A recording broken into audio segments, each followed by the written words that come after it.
नमस्कार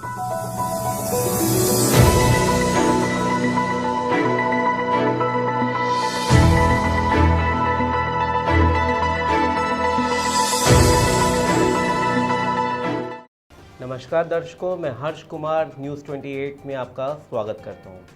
हमारे खास कार्यक्रम आपकी आवाज़ में आज हम आपकी मुलाकात एक ऐसे मेहमान से कराने जा रहे हैं जो चिकित्सा पद्धति से बिलोंग करते हैं। वो आयुर्वेद के बहुत अच्छे सुलझे हुए डॉक्टर हैं, डॉक्टर अंकुर कुमार तंवर जी। हम सीधे बात करते हैं आयुर्वेद विषय के ऊपर और उन्हीं से जानते हैं कि आयुर्वेद क्या है और किस तरीके से आयुर्वेद पद्धति में रोग जो ग्रस्त रहते हैं वो रोग मुक्त हो सकते हैं। हम सीधे बात करते हैं डॉक्टर अंकुर कुमार तंवर जी से। अंकुर जी प्रणाम, स्वागत है आपका हमारे खास कार्यक्रम आपकी आवाज़ में। नमस्कार हर्ष जी, न्यूज़ 28 देखने वाले सभी दर्शकों को मेरा नमस्कार। मैं आज बहुत ही सुखद अनुभव कर रहा हूँ न्यूज़ 28 की आपकी आवाज़ कार्यक्रम का हिस्सा बन के। तो आज मैं आपसे आयुर्वेद तथा आयुर्वेद के महत्वपूर्ण विषयों के बारे में चर्चा करूंगा। अंकुर जी, सबसे पहले आप हमारे दर्शकों को आयुर्वेद विषय के बारे में बताएं कि आयुर्वेद चिकित्सा प्रणाली क्या है। ये इतनी प्राचीन होने के बावजूद लोगों पे इसका प्रभाव इतना कम क्यों है? अक्सर ये देखने के में भी आता है और सुनने में भी आता है कि भगवान विष्णु जी के जो अवतार रहे हैं धन्वंतरी देवता जी, उन्हीं के उपदेशों को, उन्हीं के मार्गदर्शन से आप लोग इस चिकित्सा प्रणाली के अनुसार लोगों का उपचार करते हैं। लेकिन इतनी पुरानी चिकित्सा पद्धति होने के बावजूद लोगों का इस पे विश्वास क्यों कम रह जाता है, और ख़ासकर भारतीयों का? सर, मैं अगर आयुर्वेद की बात करूं तो आयुर्वेद जीवन जीने का शास्त्र है। आयुर्वेद के दो महत्वपूर्ण उद्देश्य बताए गए हैं। पहला है स्वस्थस्य स्वास्थ्य रक्षणम, मतलब स्वस्थ व्यक्ति के स्वास्थ्य की रक्षा करना। दूसरा उद्देश्य है आतुरस्य विकार प्रशमन च, मतलब आतुर व्यक्ति के विकार का प्रशमन करना। ये दो उद्देश्य को लेकर ही पूरा आयुर्वेद शास्त्र निर्धारित है। तो मगर मैं मॉडर्न साइंस की बात करूं, उसका मेन सिम्टोमेटोलॉजी पे, डिसीज पे, मतलब डिसीज पे ही वो काम करते हैं। हमारा उद्देश्य है कि लोगों को बीमार होने से ही रोका जाए ताकि वो बीमारी ना पड़े। और इसकी डिग्रेडेशन, इसका जो पतन हुआ है, उसका महत्वपूर्ण कारण था जैसे जैसे टाइम गुजरता रहा हमारे देश पे बहुत से अब मुगलों का, बहुत से अंग्रेजी पद्धतियों का इनका शासन रहा, जिसकी वजह से आयुर्वेद चिकित्सा पद्धति डिग्रेडेशन मतलब पतन की तरफ जाती रही और दूसरी पैथियाँ उभरती रही। एलोपैथी बहुत ही प्रभाव उसका होने लग गया। हाँ जी। इसकी वजह से एलोपैथिक पैथी का बहुत ज़्यादा प्रभाव हमारे ऊपर हुआ। अगर मैं आज भी बात करूँ तो मॉडर्न साइंस के जितने भी हॉस्पिटल्स हैं वहाँ पे भी चरक, सुश्रुत, इन सब के नाम पे बहुत डिपार्टमेंट्स है, मगर कहीं ना कहीं आयुर्वेद है, मैं कहना चाहूँगा। अगर मैं कहूँगा कि फादर ऑफ सर्जरी आज भी सुश्रुत को ही माना जाता है। इसका मतलब मॉडर्न साइंस भी कहीं ना कहीं मानती है कि आयुर्वेद एक बहुत ही महत्वपूर्ण चिकित्सा पद्धति है जिसका आज भी उपयोग किया जा सकता है। जी, बहुत खूब डॉक्टर अंकुर जी। आयुर्वेद जो प्रणाली है इसके तहत, वैसे इसके बारे में यही कहा जाता है कि अगर शरीर में कफ, वात और पित्त अगर इसका असंतुलन हो जाए तो जो लोग हैं वो रोगग्रस्त हो जाते हैं। तो किस तरीके से आप लोग इस चीज़ को डिफाइन करते हैं कि किसके अंदर वात की कमी है, पित्त की कमी है, कफ की कमी है, और उसको कैसे तरीके का उपचार करना चाहिए? अगर तीनों में से कोई भी असंतुलन हो जाता है तो उसमें किस तरीके से उसका उपचार किया जाता है? सर, मैं अगर आयुर्वेद की बात करूँ, हमारी आयुर्वेद के जो मौलिक सिद्धांत है वो त्रिदोष, पंचमहाभूत, ये है। पंचमहाभूत मतलब आकाश, वायु, पृथ्वी, जल और अग्नि, इन्हीं से मिलते हैं हमारे त्रिदोष, वात, पित्त और कफ, जिसकी आप बात कर रहे हैं। अगर हम वात की बात करूं तो वात का मेन काम होता है आपका सारी बॉडी को एक्शन वाले काम देना, उनको क्रियाओं की तरफ अग्रसर करना। पित्त का सारा काम हमारा अग्नि वाला काम होता है। हमारे शरीर में जितने भी हमारे डाइजेस्टिव एंजाइम्स है, ये सब पित्त का ही कहीं ना कहीं अंश है। कफ हमारे शरीर में संगठन का काम करता है, जोड़ने का काम करता है। इसकी परीक्षा हम नाड़ी परीक्षा के द्वारा, हमारी जीवा परीक्षा के द्वारा, हमारी मल परीक्षा के द्वारा कर पाते हैं कि हमारे शरीर में वात का इम्बैलेंस है, पित्त का है या कफ का है, क्योंकि कभी कभी इन दोनों का भी इम्बैलेंस हो सकता है, वात, पित्त, पित्त, कफ भी। और आयुर्वेद का एक महत्वपूर्ण सिद्धांत है प्रकृति। आयुर्वेद बताता है कि हम सब ह्यूमंस एक प्रकृति से जुड़े हुए हैं।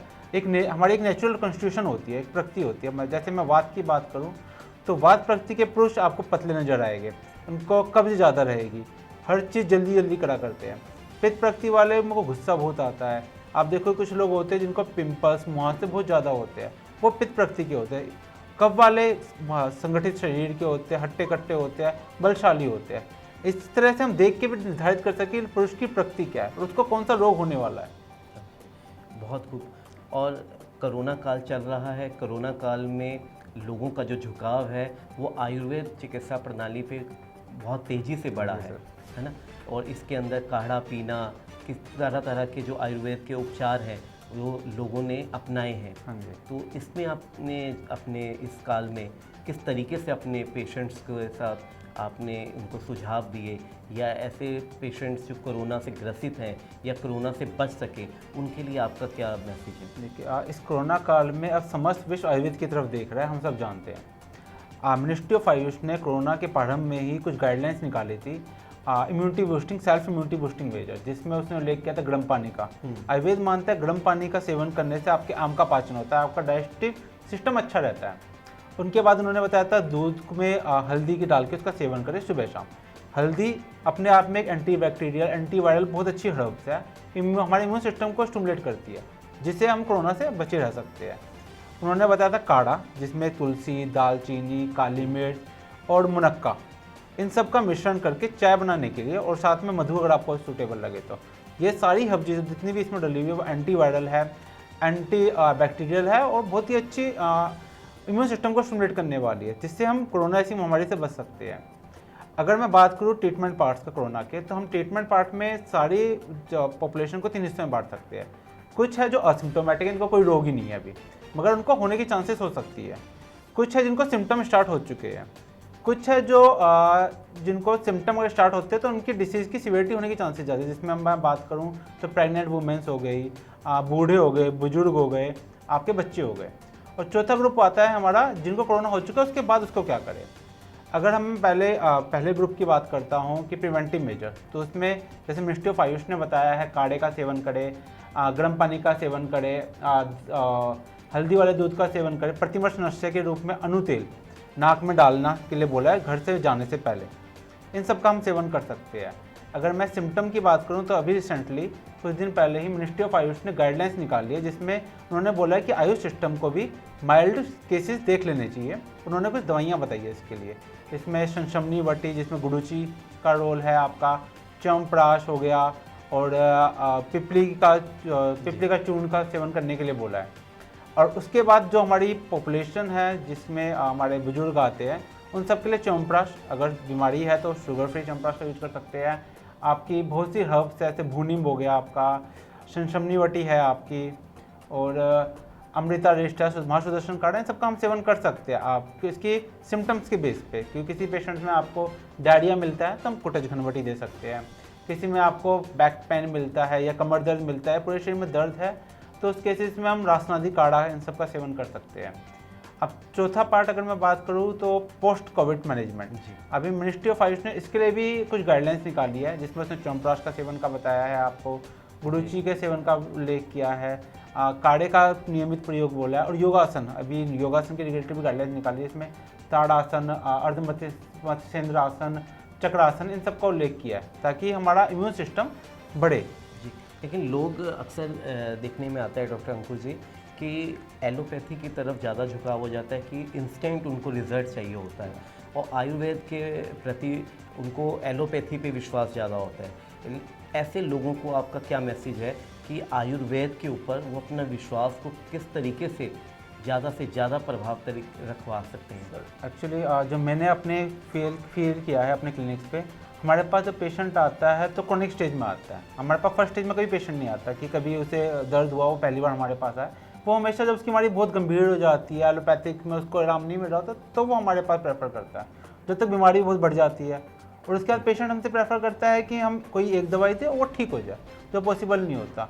तो मैं यही कहना चाहूँगा, अगर आप पहले से ही शुरुआत से आयुर्वेद का उपयोग करते हैं तो बहुत बीमारी से बच सकते हैं, और शुरुआती स्टेज में आपकी बीमारी कंट्रोल में आ सकते हैं, क्योंकि आयुर्वेद रोगों की जड़ पे काम करता है, ना कि उसके सिम्टम्स पे। बहुत खूब।